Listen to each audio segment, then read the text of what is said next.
Movie start होती है और हम एक बहुत ही बड़ी फैमिली को देख पाते हैं। ये पूरी फैमिली गाइसिंतो नाम के बुढ़े आदमी की थी और इस फैमिली में टोटल 36 मेंबर्स थे। इतने मेंबर होने के बावजूद भी ये लोग एक ही घर में रहते थे और गरीबी होने की वजह से इन लोगों को काफी दिक्कतों का सामना भी करना पड़ता था। घर काफी छोटा था, इसलिए ये लोग सबके सामने ही कपड़े बदल लिया करते थे और ऐसा करने में उन्हें कोई भी शर्म नहीं आती। इसी दौरान हमें ये भी पता चलता है कि कुछ सालों पहले गाइसिंतो ने अपनी एक आंख गंवा दी थी, जिस वजह से उसे इंश्योरेंस कंपनी की तरफ से ढेर सारे पैसे मिले। लेकिन गाइसिंतो काफी कंजूस है, इसलिए उसने अपने फैमिली में से किसी को भी एक भी रुपए नहीं दिए और वो भी बाकियों के साथ इसी घर में काफी कष्ट से रहता है। साथ ही में गाइसिंतो को हमेशा डर लगा रहता है कि उसके पैसे कोई चुरा लेगा, इसलिए वो हमेशा अपने साथ एक बंदूक रखकर सोता है। ये सब चीज देखकर हम समझ पाते हैं कि गाइसिंतो अपने पैसे से कितना प्यार करता है और वो किसी को भी अपनी एक फूटी कौड़ी भी नहीं देना चाहता। अब इतने छोटे घर होने की वजह से घर में एक ही बाथरूम है और इसी बाथरूम में गाइसिंतो हमेशा बैठकर शराब पीता रहता है, जिस वजह से घर के सभी लोग उससे बहुत परेशान रहते थे। अब मूवी आगे बढ़ती है और हम गाइसिंतो की छोटी बेटी मारिया को देखते हैं, जो लोगों के घर कपड़े धोने का काम करती थी। साथ ही में वो अपनी फैमिली के बहुत सारे बच्चों को भी संभालती है और वो बच्चे कहीं भाग ना जाए, इसलिए वो उन्हें एक जगह पर बंद कर देती है। कुछ देर बाद गाइसिंतो के पास उसका पोता आता है, जो गाइसिंतो से उसकी वाइन के लिए पैसे मांगता है, लेकिन गाइसिंतो उसे मारकर वहां से भगा देता है। आगे हमें पता चलता है कि ये लोग जिस जगह में रहते हैं वहाँ की हालत बहुत ही खराब है। यहाँ सभी लोग चोरी करके अपनी जिंदगी काटते थे और गुंडे यहाँ तो खुलेआम आतंक मचा रखे थे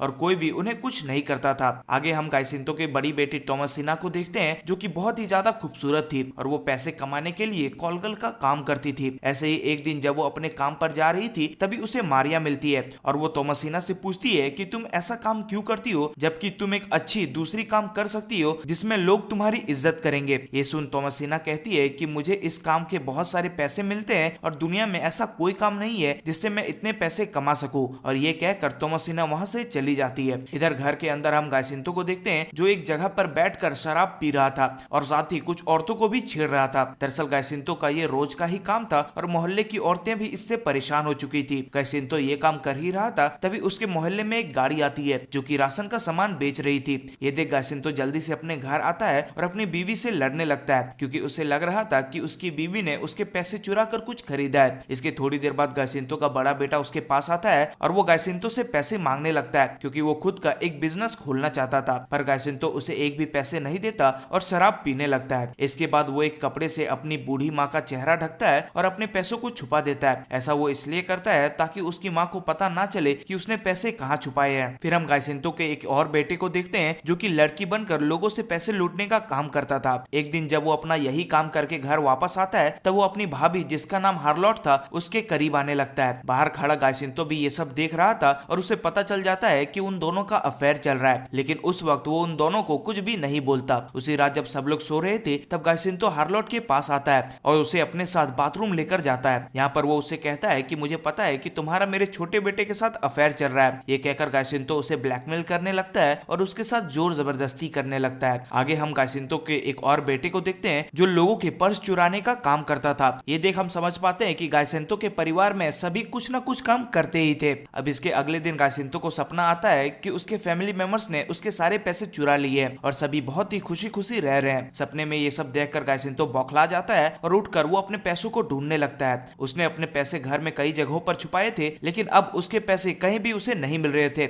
और उसके पैसे गायब थे। ये देखकर गाइसिंतो अपने पूरे घर को तहस नहस करने लगता है, लेकिन उसे अपने पैसे नहीं मिलते। अगले दिन घर में सभी लोग मिलकर पूरा घर का सामान को बाहर निकाल कर चेक करने लगते हैं, क्योंकि उन्हें लग रहा था कि अगर वो पैसे उन्हें मिल गए तो वो सभी अमीर हो जाएंगे, लेकिन ऐसा कुछ भी नहीं होता। अगले दिन गाइसिंतो परेशान होकर बाथरूम जाता है और तभी उसे पैसे वहां मिल जाते हैं। दरअसल गाइसिंतो हमेशा नशे में रहता था, इसलिए वो बाथरूम में ही पैसे रखकर भूल गया था। ये सब जब बाकी फैमिली मेंबर्स देखते हैं, तब वो सभी मिलकर अपने एक भाई को मारने लगते हैं, क्योंकि उसने ही कहा था कि उसने बाथरूम को अच्छे से चेक किया है। ऐसे कुछ दिन गुजरते हैं और एक दिन गाइसिंतो के घर एक लेटर आता है, जिसके अंदर गाइसिंतो की दादी की पेंशन के बारे में लिखा हुआ था। ये सुनते ही घर के सभी मेंबर्स मिलकर दादी को जल्दी से बैंक लेकर जाते हैं और उनके सारे पैसे निकाल लेते हैं। अब बैंक के अंदर भी सभी लोग कुत्ते बिल्लियों की तरह लड़ने लगते हैं, जिसके बाद वो जैसे तैसे करके पैसों को आपस में बांट लेते हैं और दादी को बच्चों के साथ वापस घर भेज देते हैं। इधर हम गाइसिंतो को नशे की हालत में एक एडवर्टीजमेंट बोर्ड के पास देखते हैं। यहाँ पर गाइसिंतो की नजर इसाइड नाम की एक औरत के ऊपर जाती है। ये दोनों जब एक दूसरे को देखते हैं, तब पहली नजर में ही उन्हें प्यार हो जाता है। यहाँ ये दोनों ढेर सारी बातें करते हैं और फिर ये दोनों एक बार में जाते हैं। वहाँ दोनों काफी ज्यादा शराब पीने लगते हैं और फिर गायसेंतो इसाइड से कहता है कि मेरा इस दुनिया में कोई भी अपना प्यार करने वाला नहीं है। ये सुनकर इसाइड कहती है कि तुम ऐसा कैसे कह सकते हो जबकि तुम्हारी इतनी बड़ी फैमिली है। इस पर गायसेंतो कहता है कि वो लोग परिवार नहीं बल्कि सांप है और उनमें से कोई भी मुझसे प्यार नहीं करता,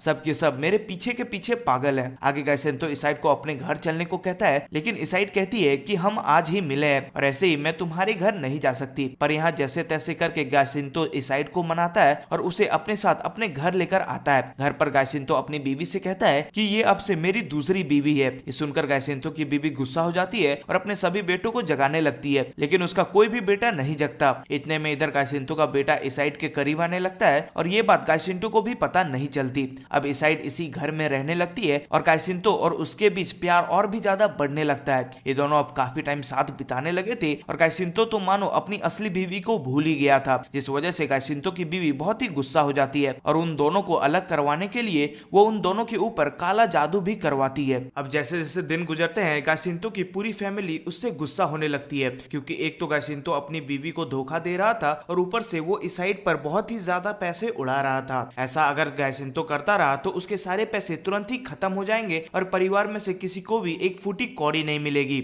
और फिर इसी वजह से सभी फैमिली मेंबर्स मिलकर गायसेंतो को मारने का प्लान बनाते हैं। दूसरी ओर गायसेंतो और इसाइड के बीच प्यार इतना ज्यादा बढ़ गया था कि बात शादी तक पहुंच जाती है और एक दिन गायसेंतो अपनी पूरी फैमिली को लेकर इसाइड से शादी करने के लिए चला जाता है। फिर ये दोनों शादी करते हैं और शादी की खुशी में गायसेंतो अपनी फैमिली को डिनर के लिए लेकर जाता है। लेकिन जब गायसेंतो खाना खाता है तो उसे पता चलता है कि उसके परिवार वालों ने उसके खाने में जहर मिला दिया है, पर क्योंकि उसने वो खाना खा लिया था इसलिए उसकी हालत खराब होने लगती है। फिर गायसेंतो अपने सभी फैमिली मेंबर से गुस्से में कहता है कि मैं ये बात पुलिस को बता दूंगा, जिसके बाद तुम लोगों को जेल हो जाएगी। इसके बाद वो हॉस्पिटल जाने की वजह साइकिल लेकर पुलिस स्टेशन की ओर जाने लगता है, लेकिन रास्ते में ही उसकी हालत खराब हो जाती है और वो एक तालाब के किनारे ही गिर जाता है। गायसेंतो को लग रहा था कि वो अब पक्का मरने वाला है, लेकिन तभी उसे वहां एक पाइप नजर आती है और वो उसे अपने मुंह में डालकर जहर वाला खाना उल्टी करके बाहर निकाल देता है। उसका ये तरीका काम भी करता है और वो मरने से बच जाता है। अब ये पूरी चीज से गायसेंतो काफी गुस्सा हो जाता है और वो बदला लेने का प्लान बना लेता है। उसी रात वो सीधा अपने घर आता है और शराब डालकर अपने पूरे घर को आग लगा देता है और फिर पेड़ पर चढ़कर अपनी फैमिली की मौत का तमाशा देखने लगता है। लेकिन तभी घर के अंदर सभी को पता चल जाता है कि घर में आग लगी है, इसलिए जल्दी जल्दी सब बाहर निकल जाते हैं और किसी को भी कुछ भी नहीं होता। बाहर आकर वो लोग गायसेंतो को पेड़ पर चढ़ा देखते हैं और सब लोग समझ जाते हैं कि ये इसी का काम है, इसलिए वो लोग उस पर पत्थर मारकर उसे नीचे गिरा देते हैं। अब अगले दिन सभी फैमिली मेंबर्स मिलकर अपने घर को सही करने की कोशिश में लग जाते हैं और दूर से गायसेंतो छुप कर ये सब देख रहा था। इसके बाद गायसेंतो अपने घर को ही बेच देता है ताकि वो अपनी फैमिली से बदला ले सके। घर बेच देने के बाद हम देख पाते हैं कि जिस आदमी ने इस घर को खरीदा है उसकी फैमिली में भी टोटल 36 मेंबर है और जब वो आदमी अपनी फैमिली के साथ उसी घर में रहने के लिए आता है तो गायसेंतो की बीवी उस घर को खाली करने से मना कर देती है और इस बात पर इन दोनों फैमिली की लड़ाई हो जाती है। अब गायसेंतो को जो पैसे घर बेचकर मिले थे वो उन पैसों से एक कार खरीदता है और इसाइड के साथ आकर उस कार को सीधा अपने घर में टक्कर मार देता है, जिससे इनका बचा हुआ घर भी पूरी तरह से टूट जाता है। इसके बाद हमें कुछ दिनों बाद का सीन दिखाया जाता है जहां हम देखते हैं कि इन लोगों ने इस घर को वापस ठीक कर लिया है और यहाँ पर गायसेंतो के परिवार के साथ साथ वो भी इसी घर में रह रहा है जिसने इस घर को खरीदा था। अब पहले ये घर इनके लिए इतना छोटा था और अब दूसरी फैमिली भी इसी घर में आ गई। इधर गायसेंतो भी इसाइड के साथ इसी घर में रह रहा था और वो अभी इसी डर में था कि कोई उसके पैसे चुरा लेगा, इसलिए वो पैसे अपने हाथ में बने पट्टे में छिपा कर रखता है और इसी के साथ ये मूवी यहीं पर एंड हो जाती है।